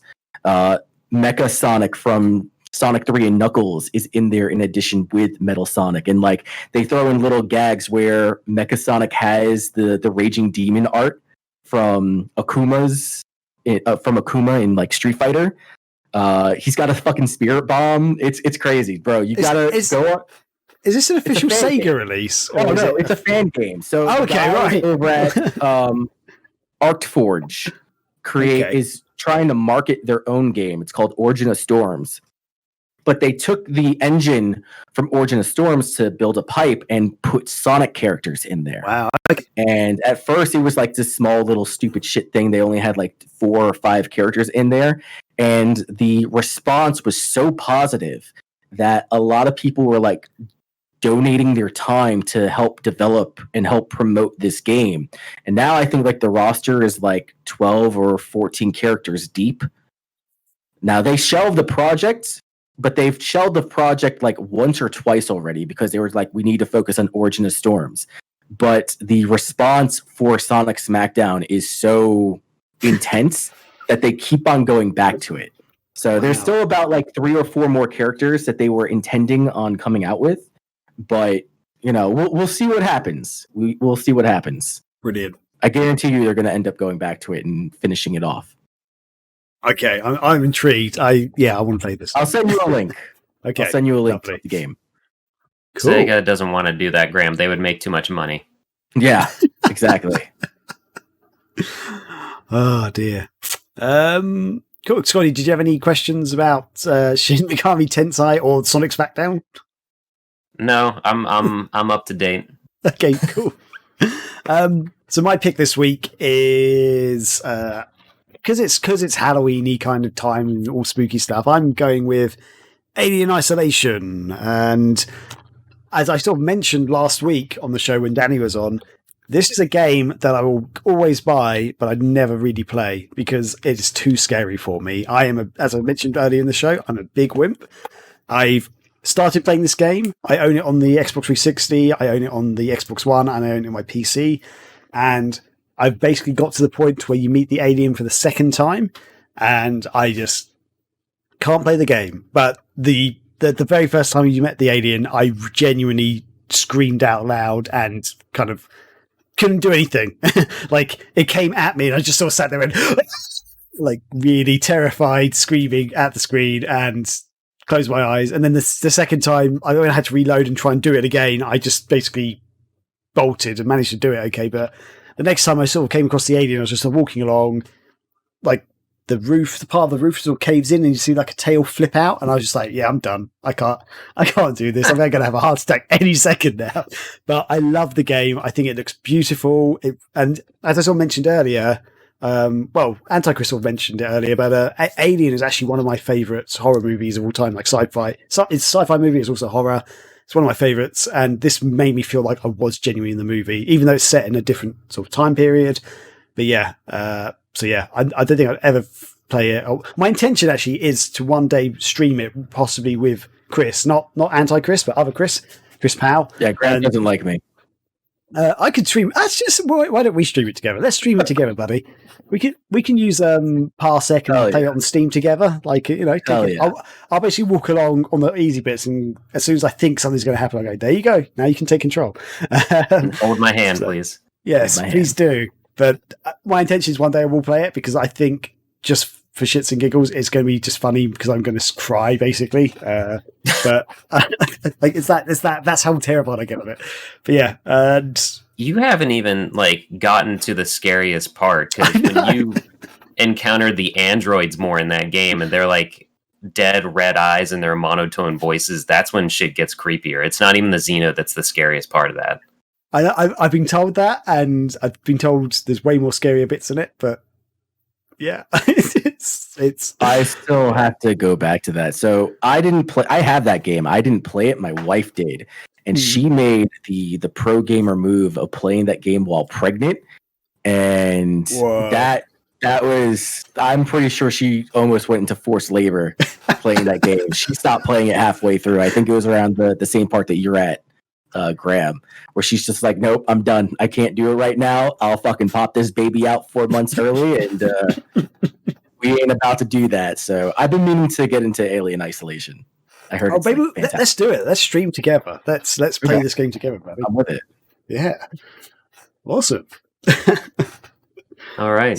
So Scotty the Vampire Slayer. Conversation to go. Yeah. What is your pick of the week, Scotty?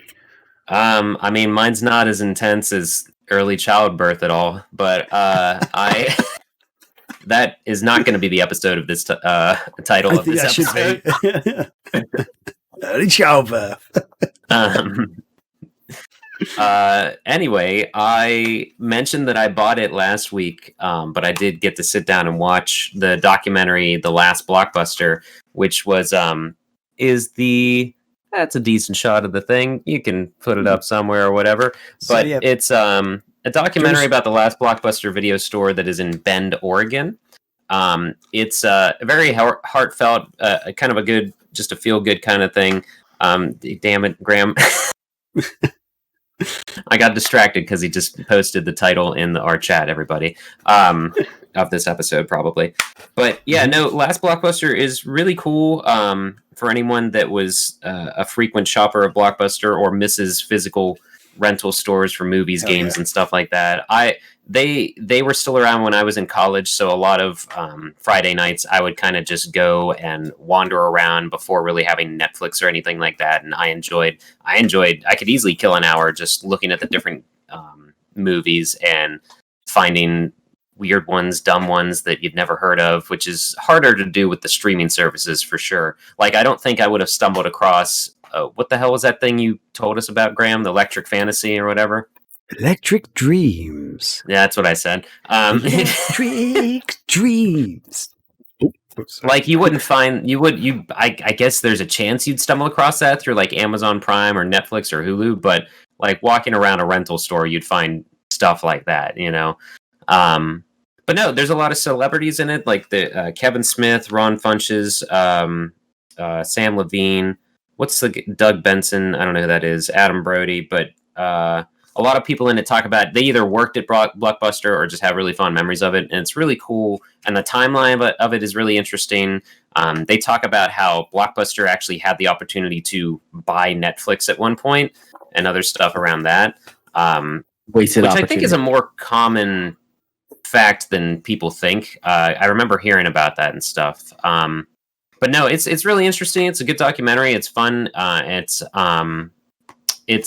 enjoyed it, and the people in it and like the way they show like other mom and pop stores and talk about rental businesses and things like that and VHS tapes. Like, I think everyone who was in this documentary, I think they're handed a copy of the movie at one point, but it's a VHS, like an old Blockbuster tape case thing. And they're just like, oh man, can I have this? And like, so I was looking like, wait, did they put this out on VHS? Because I've seen stuff getting released on VHS lately, like certain horror documentaries and movies. And the people that made this documentary also did a ska music documentary recently. They released that on VHS. Oh, wow. So like, I feel like everyone that is interviewed in this movie, if they had the opportunity to buy VHS tapes again, they would. And like, this documentary slowly convinced me that I would not be totally surprised with how vinyl has come back. I would not be totally surprised if VHS tapes somehow had a resurgence at this point, because it's like not the best example, but it's funny to me how the latest Tony Hawk game, there was a Tony Hawk HD port of the games or whatever that kind of sucked. It was only on PSN and 360 Marketplace. In that game, they replaced all the hidden tapes with hidden DVDs, but then in the latest Tony Hawk remake, everything's back to hidden tapes. And like, you know, nostalgia is all the rage forever and is right now, of course, but like VHS tapes and people, if Powell was on here, he would tell us how he's been collecting them again, especially through horror movies and stuff. Like, oh God, I don't want to say it, but I'm afraid that VHS might come back. No, please, God, no. Yeah, like, that's like a stupid theme that I see. Like, I know that there's probably other genres that do it, but like, I'm a big fan of black metal, and now like the big thing in black metal is to put all your music on a fucking cassette. Oh, that's not like, just why. I know it's not just. I know it's not just black metal, but it's like that's like the most. Black metal is the most hipster type of music that I listen to. And you just get these tryhards, these troglodytes that put their music on cassette and then expect me to play it. And I'm just like, no. fucking know. Give me like an official release. Like I'll listen to your digital album, but don't send me a cassette tape with it. Some of them like pack the two of them together, like some sort of justification for me to go buy it. I was like, no, that's going in target practice, batting cage. That shit. Get that shit out of here. Yeah, that is a thing with music right now. Is bands are doing singles, which is a cassette with just a single on it. My buddy Lee has said to me how like he needs to get something that plays cassettes because he started to get into those. I'm like, don't do it. And everything the synth band, the Midnight, they release every album on cassette. It's a lot of thing with synth bands. They do that, and some pop punk bands are doing it now too. It's a weird, dumb thing. I don't get it because that is quite literally the least efficient way to listen to music. Like the reason why vinyl is so good is because it's got one of the highest, if not the highest quality version of a song. You know, like that's why like and the artwork is great too. But like when you talk about like vinyl quality music, that's like on the same level as like a digital FLAC file. Yeah. So like going to cassette is dirty. It gets dusty. You're always going to have that like that speaker feedback on there. No, get that shit out of here. So it's fun. If you want to know an even more inappropriate way to listen to music, I have a friend. I don't think he's doing it anymore, but in his spare time, he started up this thing where he was releasing songs by other bands, like legitimate bands, on floppy disks.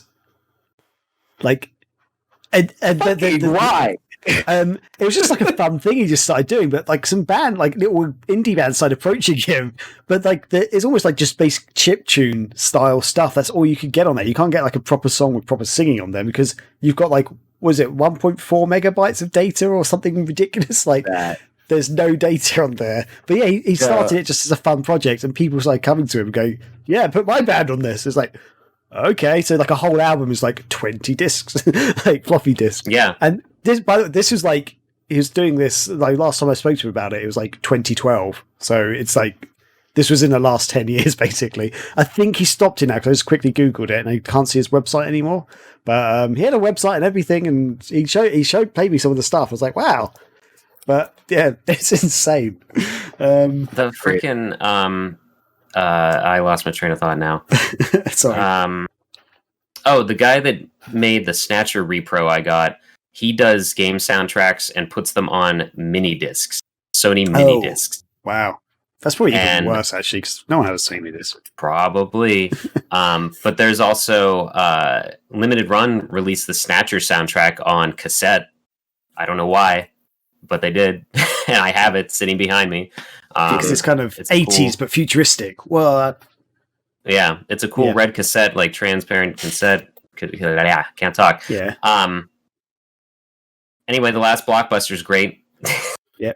I was just go ahead, Greg. I was just going to say that there is something about, while I don't necessarily want everything to go back to VHS, there is something about renting DVDs and renting movies that I really like the idea of.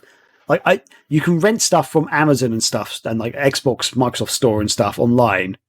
But I'm like, I will never pay money to rent a digital version of something. Like, because I feel like I can buy it for like a few dollars more and I can buy it. But Blockbuster, back in the day especially, these were movies you couldn't get hold of anywhere. They were like brand new releases. They'd just come out of the cinema. It's like, oh my God, I can be the first to see this. I'll pay. Over here it was like £3 for like a weekend or something. There's like nothing. It felt really good. So it's like, yeah, pop to the shop. And as you say, like you get to look at different, like there's all the different genres. It's very easy. Like you might find a little like movie, you think, oh, this sounds interesting. I'll get three movies this weekend instead. So yeah, I think part of that, wish that was still a thing. I just really wish it was.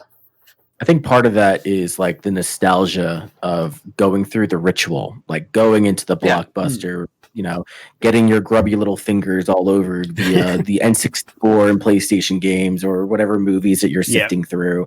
You know, spending an hour, a half hour, gotta get the popcorn, gotta get the dots and the milk duds, right? The movie-sized milk duds, because it's a novelty and it's bringing it to your home. I think like part of going through the motions is what a lot of people miss about Blockbuster.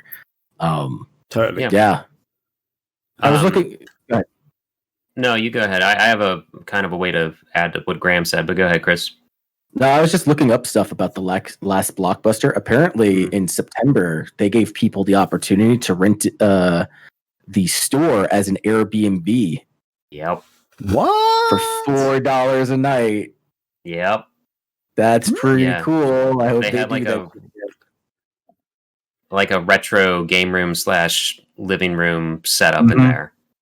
That's so cool. That's crazy. Yeah. Wow. It's crazy.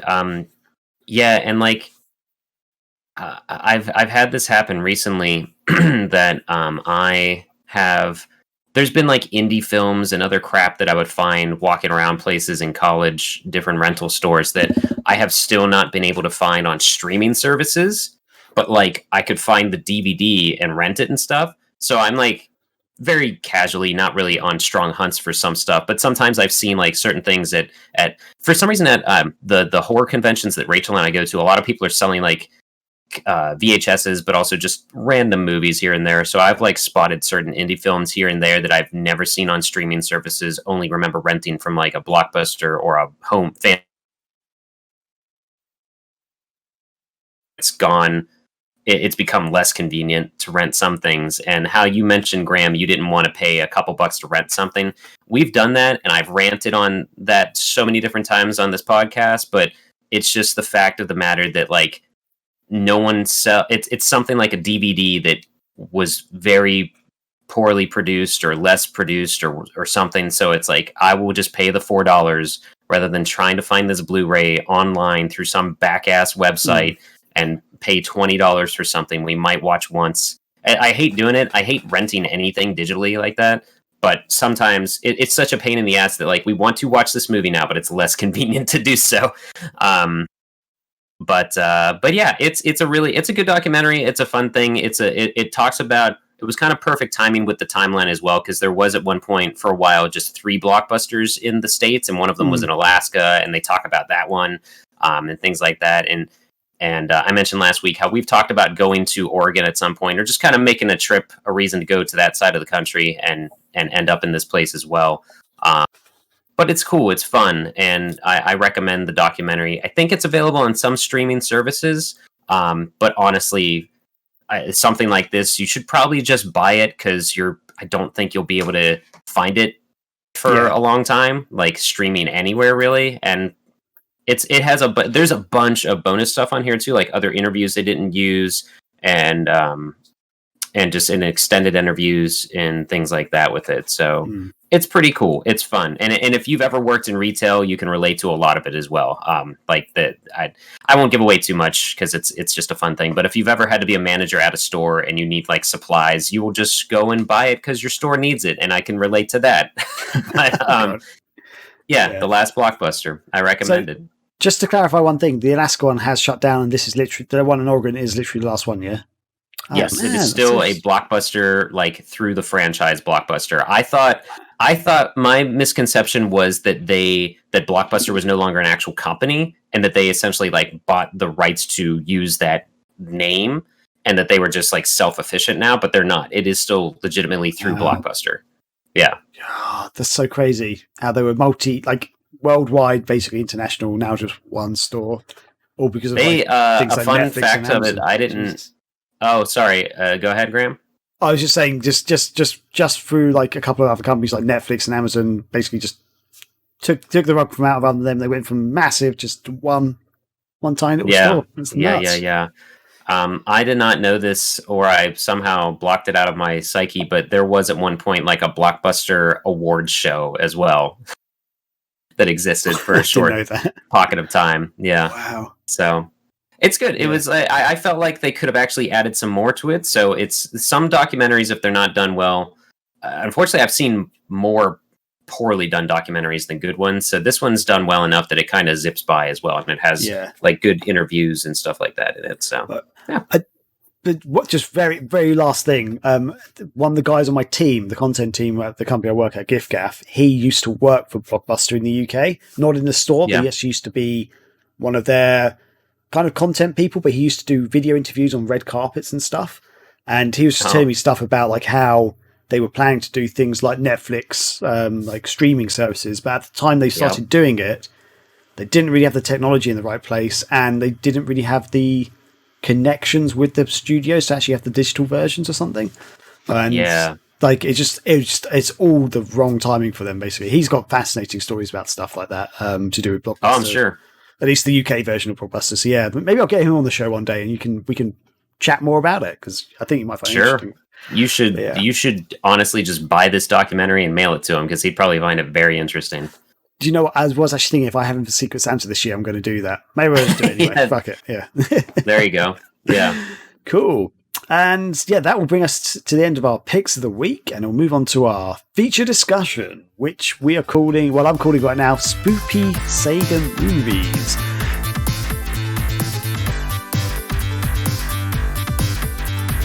What would it be like if we took some non-scary Sega games and turned them into horror movies? So Uwe Boll, please take note.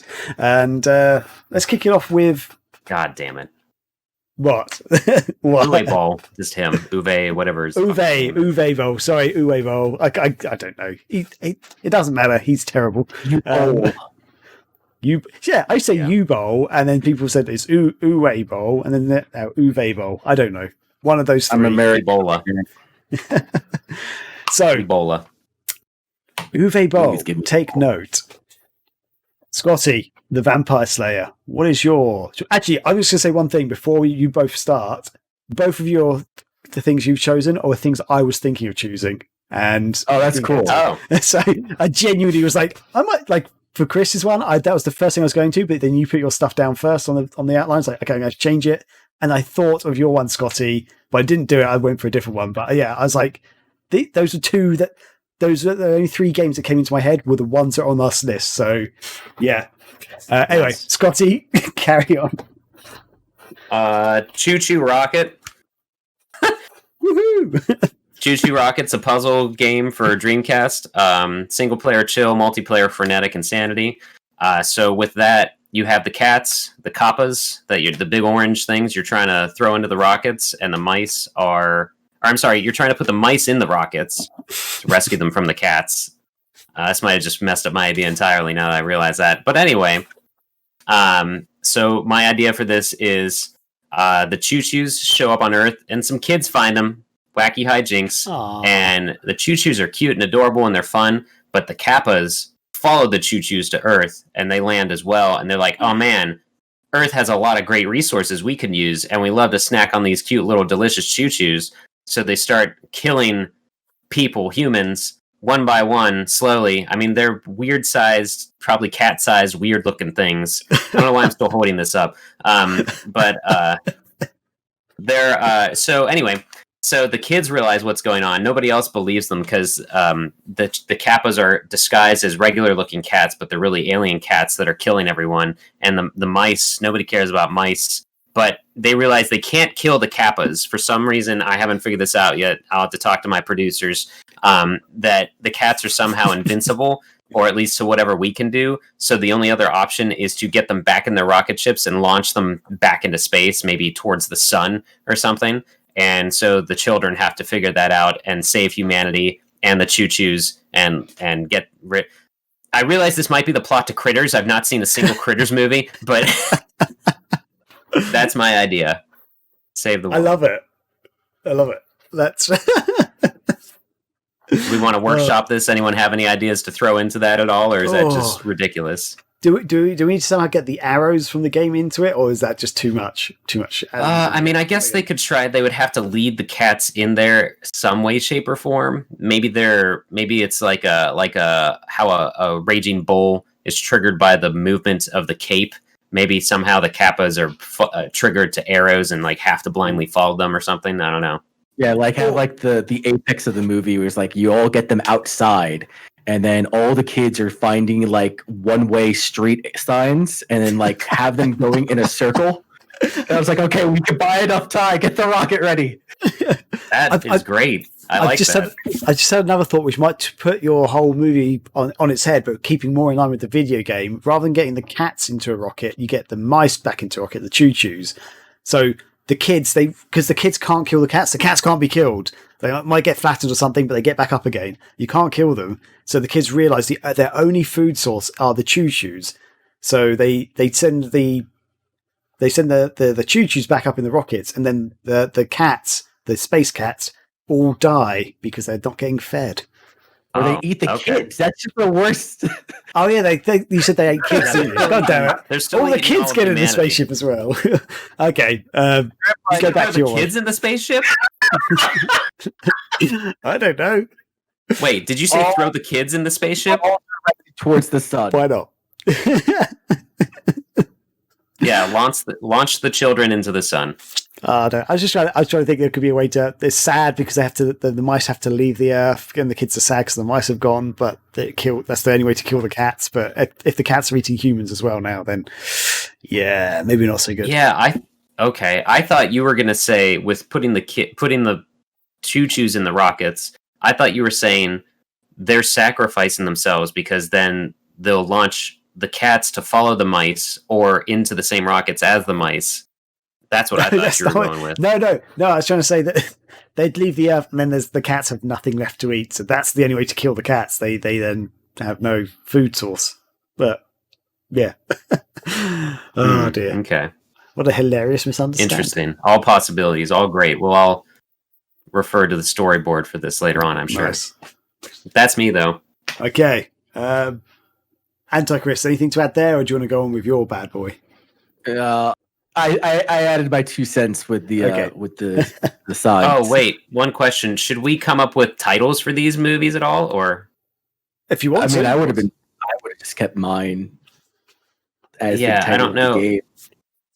Yeah, Choo Choo Rocket. I guess it could still just stay as that, or like Choo Choo Rocket to hell. No, I have no idea. Send me to hell. Shoot me to the sun. Rocket me to hell. Cat meal. Space mice. I don't know. Graham, what happened? What are you doing? He's just looking at I forgot he has Bluetooth.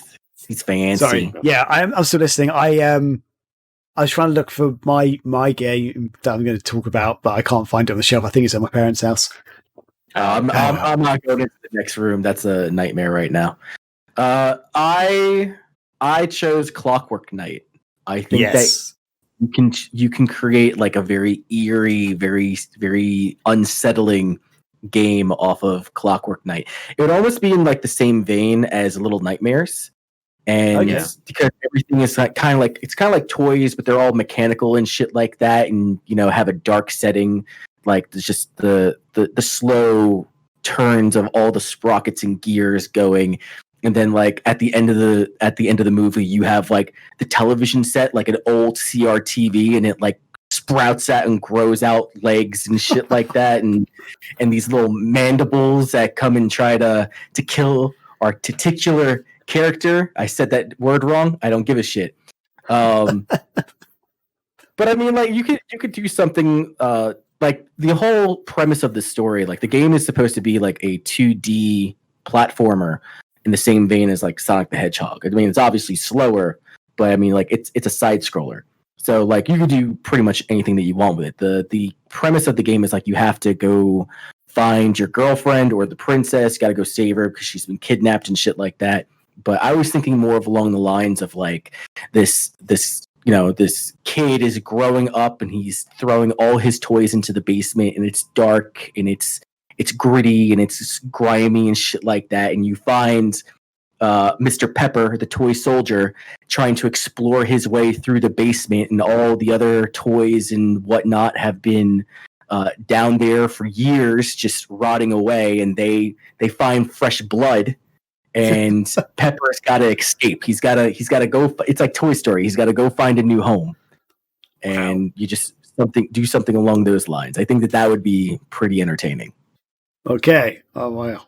So the toys won't be revolting against like the humans or anything. They'll just be a horror in their little world almost. Exactly. Okay. Wow. Yeah. I could Clockwork Nightmares. There you go. Hey. Yes. Pay me money. That make it happen. But yeah, that could be. I can imagine that being pretty fun, actually. Wow. That sounds cool. I've got nothing else to add to it though, unfortunately. Yeah, but that was one game fleshed out. Yeah, Fleshed out something. You got a thing in there. Like, yeah, do it, make it happen. Hell yeah, You got a thing in there. So the game I'm choosing is Burning Rangers on the Sega Saturn. Which, if you don't know, it's a game where it's a 3D third-person 3D game where you're basically futuristic firefighters putting out fires, saving people and stuff. But my idea for this, I think it could translate quite well into almost like an Alien-esque style sci-fi horror. And you still got a group of futuristic firefighters. There's a couple of new hotshot rookies on the team. They're doing their job. They're going into like stop fires, but they go to like a massive space station, and the space station's like in trouble. It's got some fires on there, so they're going there. But it turns out there's way more stuff going on. So like the space station is massive. There's hundreds of humans stuck on there. But when they get on there, they get trapped on there, and the fires around the space station are slowly degrading and destroying the structural integrity of the space station. So there's a race against time to try and save people, but there is like a crazed security robot on board who's been setting the fires and doesn't want any of the humans to survive for some reason. So the robot is hunting down the firefighters and trying to stop them all from escaping. The android thinks that the humans are the virus, and he's got to purge the ship. Exactly. Yeah. So I haven't fleshed out his real intentions of like why the robot has gone crazy or anything, but there's something there, I think. And yeah, I think it's really good. What's the robot's name? Scotty. Kilgore. Kilgore. Scotty Kilgore's at it again. Oh yeah. Have you got a name for a robot? Because I can't think of one. Listen, how about this then? No, I don't. But the robot sees that what causes the fires are the humans. So, he works backwards, or it works backwards to think that the humans are causing the fire. I must get rid of the humans. Maybe that's it. You could have. Oh, okay. I'm thinking too much about this. Like, the robot kind of works backwards with stuff to find out the initial problem going on with certain systems or functions, and so it'll basically nip things in the bud. So you could have a part where it's showing like something's about to happen, but it worked. What the hell Jesus Christ? Antichrist just linked us to the music video for Billy Joel's "We Didn't Start the Fire." It'd be the theme song to Rangers, bro. Yeah, there you go. And that's the name of the robot now, Billy Joel. There we go. A robot called Billy Joel. You're welcome. You're welcome for my service. Fuck. Sorry, Scotty, carry on. I liked your idea. I like where you're going. I was having a legit reason for the robot's motives, for Billy Joel's motives, that we'll have to spell it with the O in his last name with a 0 or something. But you'll see that it works backwards to solve problems. Like something gets, I don't know, there's a virus in something, so it's like, oh, this happened earlier, and then you'll see a way that the robot skips a step to prevent something from happening, and someone's like, why did you do that? And the robot gives its explanation, and the human's like, oh yeah, that's a really good, that's very efficient. You solved the problem before it even happened, like almost Minority Report garbage. But yeah. So that could be is that so many fires happen, and then eventually the robot looks at, you see it examining security footage or something like that, and it realizes so every time it fixes something that says source of error or whatever, and then eventually it'll say source of error, ship crew, or something like that. So that's it. You've done it. This is the perfect sci-fi horror Sega movie, I think. And then when Billy Joel's coming after you, you'll hear "We Didn't Start the Fire" in the background, and everyone's screaming in agony. I'm with it. I love the idea for one scene where you hear it very faintly in the background, where all you hear is and then you see the airlock going down, someone's clawing at the windows. Yeah. We didn't start the fire. Yeah. Oh, Jesus Christ. This is gonna and work. you know, because this is what Hollywood fucking does now. We have to have a new metal dark trance cover of "We Didn't Start the Fire" in the trailer for this thing. $10 says it already exists. Probably. Yeah. Oh, guys, we're in luck. 9 Inch Nails got back together, and here's this. Jesus fucking Christ. Oh, that's so good. Wow. All right, Graham wins. Graham's is my favorite. I think that's a team effort. It's all come together nicely. Perfect. I love it when a good plan comes Or together. we're just creating our cinematic universe where all these have something in common with each other. Oh, yeah. Okay. Oh, wow. Who We just created the Sega horror cinematic universe. What's that? Who does Uwe Boll get in contact with when he wants to make a game movie? Because no one. He just fucking does it. Okay. Wow. Okay. Brilliant. We'll do that. We'll just crack on. So yeah. So what is watch this space. In a couple of years, you guys will see a Burning Rangers movie coming out. Okay. So it's just we're going to stick with Burning Rangers for the title. Actually, I don't know. Have you got a better one? No, Burning Rangers would be good. That's fine. Yeah. Burning Rangers would be good. And I guess if we put out a trailer, it's like Burning Rangers, like I don't something, know. And then okay, yeah. The marketing's not up to us. That's a different department. Okay, good, Yep. yeah. Mm-hmm. Wow. Okay, so I guess that will do it for the end of the feature, and we're coming to the end of the show then. So, Chris Redfield, thank you for joining us. Do you have any announcements or shout outs that you want to do for any projects you're working on and stuff, like maybe for Scrubverse or anything else? No, Scrubverse has a weekly podcast that we come out with. Last week we took a short hiatus, but I mean, episode 66 or 67, I don't know. I leave that shit to Corey to name and count how many podcasts we have. We have a podcast being recorded tonight. It'll be released on Tuesday. I stream every Monday and Friday because I dedicate my Wednesdays to the Megavision streams. But I stream on my own personal channel, @Chris_SV. I'm doing a Sonic the Hedgehog tier list that I'm slogging through because I don't want to play Sonic 06. I play a lot of other retro stuff, and I like fighting games and RPGs. So if you want to see stuff like Street Fighter Alpha 2, Guilty Gear, Melty Blood, whatever, you name it, I probably got it. So you can come check me out over there. Also, we've got the Scrubverse podcast YouTube channel, which I have gone in and gutted and fixed and putting up new clips. Awesome. And so go check out our Marvel vs. Capcom 4 fantasy roster, because that is a hell of a good time. Nice. Excellent. Yeah, brilliant. And Scotty, have we got any Megavisions announcements at all?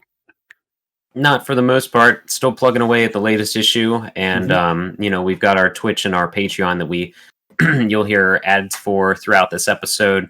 And we're going to try to, I said it before, we're going to try to do something on Extra Life Day, possibly, and maybe something else later that month, because it is still possible to donate to our Extra Life page. It would be pretty cool if we beat $1,500 this year. So that would be amazing. The link to that site is always in the podcast description. So if you want to throw a few bucks that way to help the kids, that'd be cool. So yeah, I guess that will do for the show. So thanks everybody. Thanks all the listeners and viewers and everything. And thanks Anti-Chris for jumping on. Thanks Scotty and everybody out there. Hopefully this will come out in time for Halloween. So have a happy Halloween and enjoy this spooky games and shows we've been talking about recently.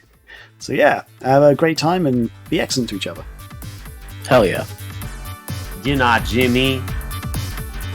He's a ghost.